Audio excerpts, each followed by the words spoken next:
Maestro Antonio Álvarez Mesta, muy buenos días. Muy buen día, mi querido Juan. Insisto, siempre es un placer estar en este espacio.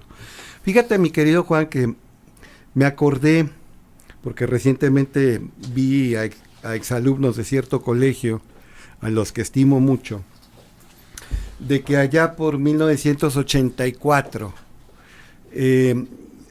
volviendo de vacaciones de verano en ese colegio, nos encontramos con un jesuita que nos iba a impartir un curso de mi materia favorita, que siempre ha sido y será la filosofía. Y cuando pedí la bibliografía, porque yo tenía que leerla en mis complejos, en mi inmadurez crónica, tenía que leer aquello y dominarlo y lucirme cuando aquel curso taller fuera impartido por este sabio jesuita, pues me gustaron 2 de los 3 libros que pidió, y el tercero en ese momento se me hizo el título francamente no a la altura, según yo. El padre se llamó Jan Basdrek, un sabio entre los sabios, y nos pidió La peste de Albert Camus, nos pidió Así hablaba Zaratustra, por supuesto de Nietzsche, y el tercer libro, El Principito de Antoine de Saint-Exupéry.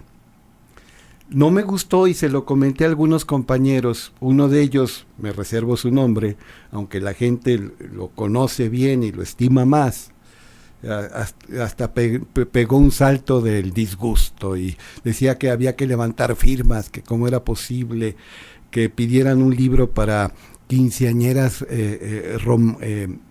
desveladas, para románticas de crinolina rosa y de peluche.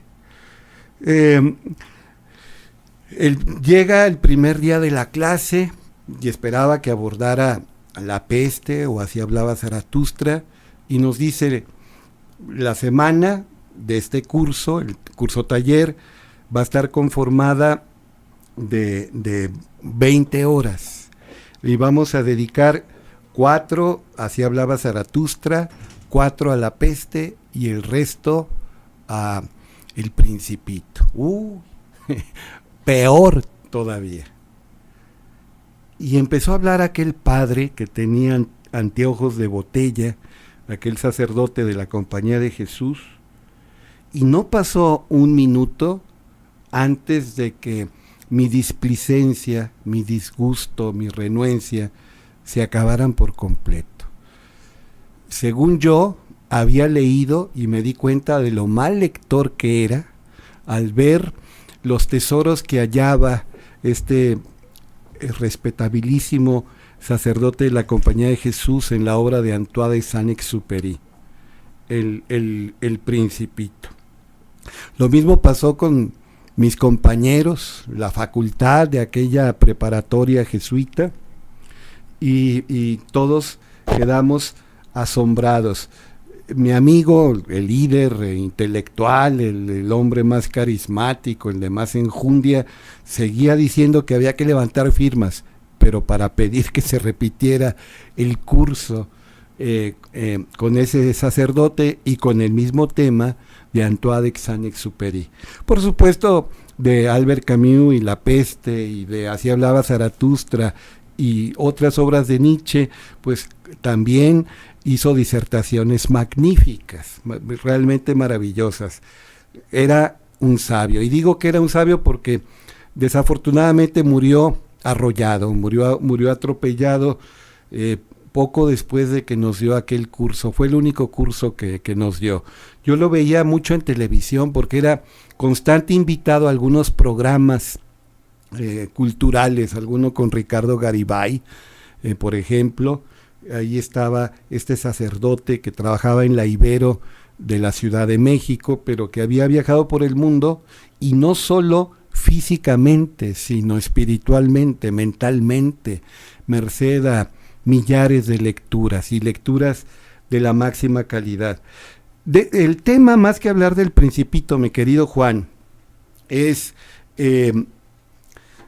ver ese desdén, esa actitud despectiva, esa reacción displicente que algunos intelectuales, o incluso me atrevo a decir pseudo intelectuales, académicos de Torre de Marfil, intelectuales que rehuyen todo contacto con la vida, tienen respecto a obras como El Principito, con cara de estreñimiento crónico, con el entrecejo fruncido, insisto, con la actitud más despectiva, la reacción más desdeñosa. Cuando ven a una persona con El Principito, dicen, ¿cómo es posible que te rebajes a leer ese mugrero? Eso es literatura chatarra o es falsa literatura.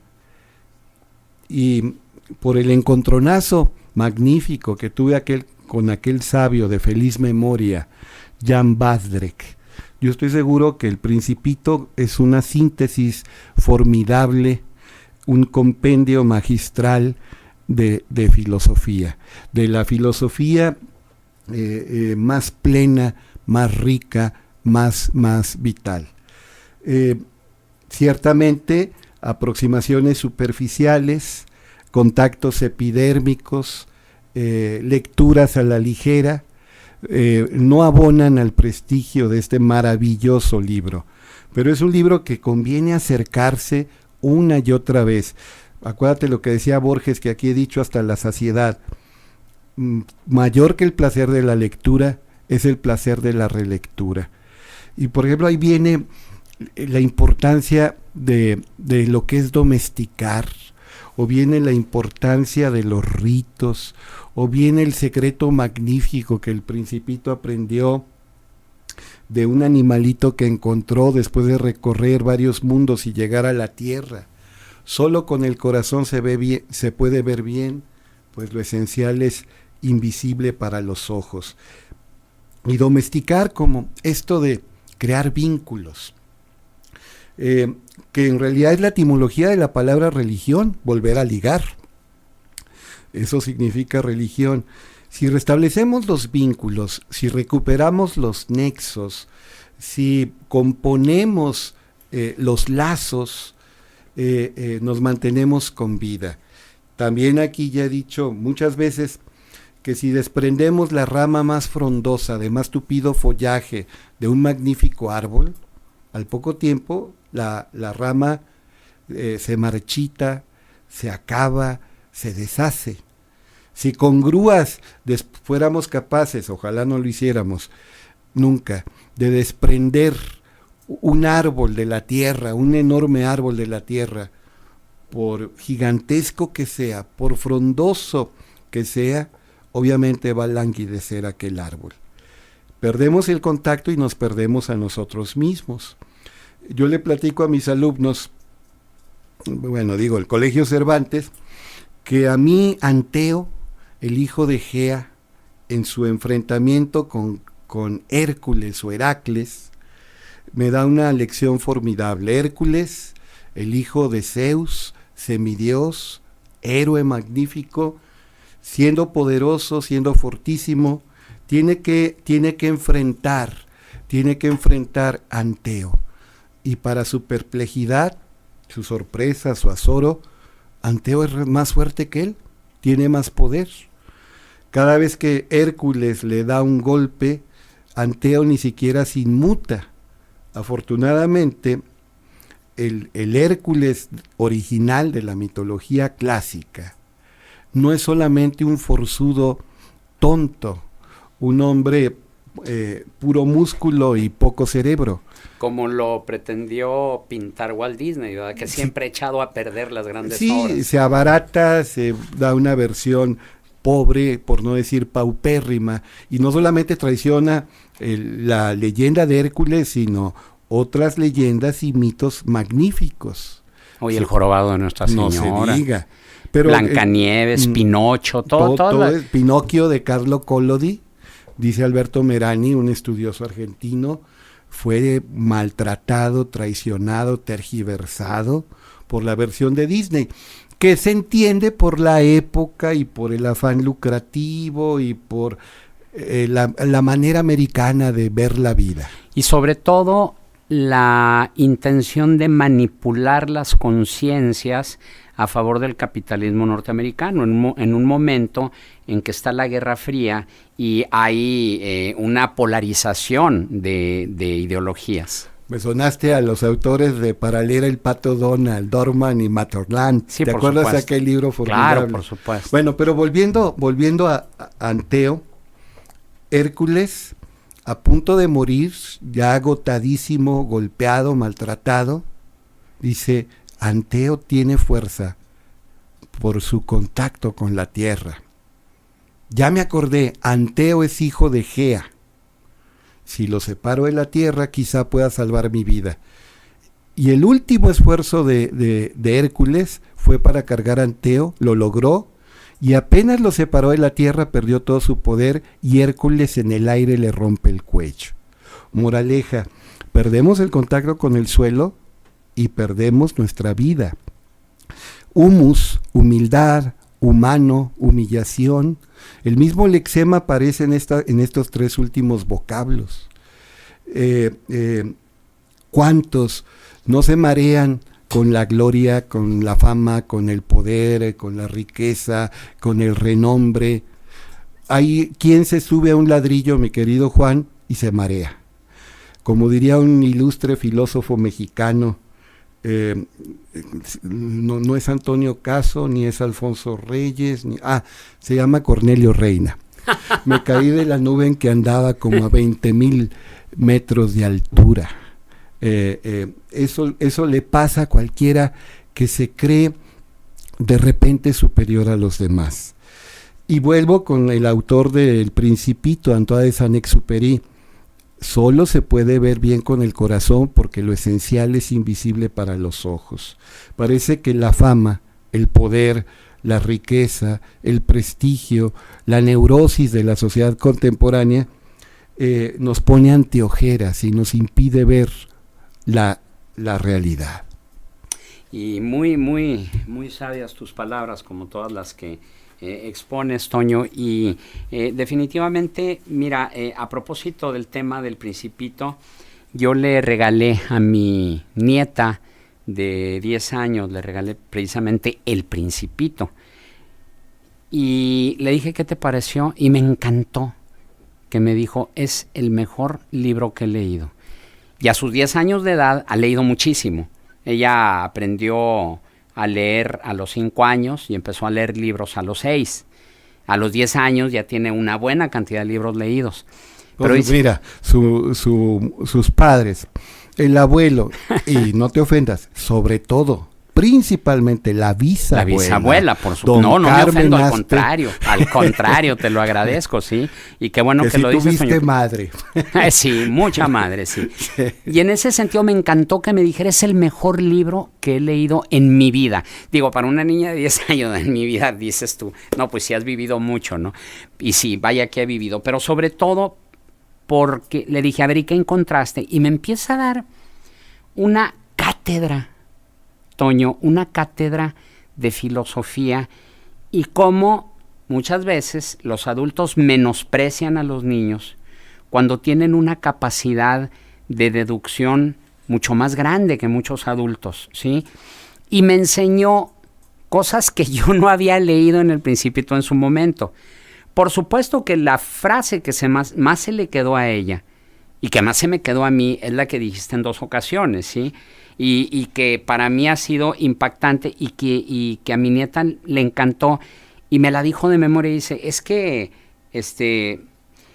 de hecho, el decir que solo con el corazón se puede ver, porque lo importante es invisible para los ojos, eso nos habla, me decía la niña, eso nos habla de la necesidad de ir más allá de lo que ven los ojos e ir hacia lo que ve el alma, que es realmente lo que importa. A mí me dejó impactado y me gustaría invitar a los padres de familia que si no lo han hecho, lean El Principito y se lo den a sus hijos. Aunque hay muchos adultos, y me lo han dicho a mí, Toño, dice, es que El Principito no es una obra para niños, ¿sí? Es una obra para adultos, porque solo los adultos lo pueden entender.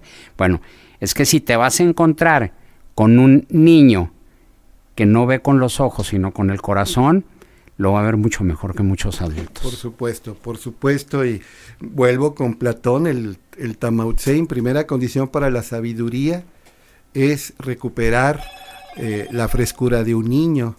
De los niños es el reino de los suelos, decía Yeshua Ben Yosef, y León Felipe decía que no nos salgan callo en el alma como en el cuerpo, que no nos salgan callos. Para enterrar a los muertos como debemos, cualquiera sirve, cualquiera menos un sepulturero, y que no digamos como el cómico los versos, ni como el sacristán los rezos. La frescura, la espontaneidad, el contacto siempre novedoso de un niño con la vida es algo que tenemos que recuperar. Platón lo decía, primera condición para la sabiduría es cierta puerilización. Excelente. Y bueno, vamos a concluir este espacio con agradecimientos a nuestros amigos radioescuchas que se han tomado la molestia de comunicarse. Y esto nos lo dice: buenos días, soy Luis del Bosque y quiero felicitarlos. No acostumbro a escuchar la radio, pero el sábado pasado, yendo en carretera, escuché en su programa de contextos al maestro Antonio Álvarez Mesta. Yo fui su alumno en La Pereira en el 98 y de verdad fue un placer volverlo a escuchar. ¿Cada cuándo lo invitan o dónde puedo escuchar más de sus aportaciones al programa? Saludos y síganlo invitando, por favor. Estaré atento a su programa. Un abrazo y sigan con su genial labor periodística. Muchas gracias, Luis del Bosque. Gracias, Luis. Usted lo puede escuchar todos los sábados aquí en Contextos. Precisamente él es el titular de esta sección, el contexto del texto, y sus colaboraciones también las puede escuchar. Métase a www.gremradio.com.mx y váyase al contexto del texto y ahí va a encontrar todas las colaboraciones. También, bueno, escribe en las páginas de El Siglo Nuevo, y ya le había comentado yo a Toño que lo primero que leo del Siglo Nuevo es su colaboración. Y después la colaboración de Marcela Pámanes. Ya después, si no alcanzo a leer lo demás, pues ya leí lo más importante. Gracias, Juan. Y también un saludo al doctor Samaniego. Ah, sí, un doctor en ciencia que nos dedicó un tratado a responder con un comentario muy agudo a una conversación que tuvimos la licenciada Marcela Pámanes y yo sobre la influencia de los neurotransmisores y de las hormonas en el comportamiento de los seres humanos. Alguien que sabe mucho de esos temas nos iluminó mucho al respecto. Gracias, doctor Samaniego. Bien, Toño, ¿algún punto de contacto? Antonio Álvarez Mesta @hotmail.com. Y usted no se vaya, porque después de la pausa vamos a abordar un tema muy importante para todos los laguneros: el impuesto sobre nóminas. Siga con nosotros.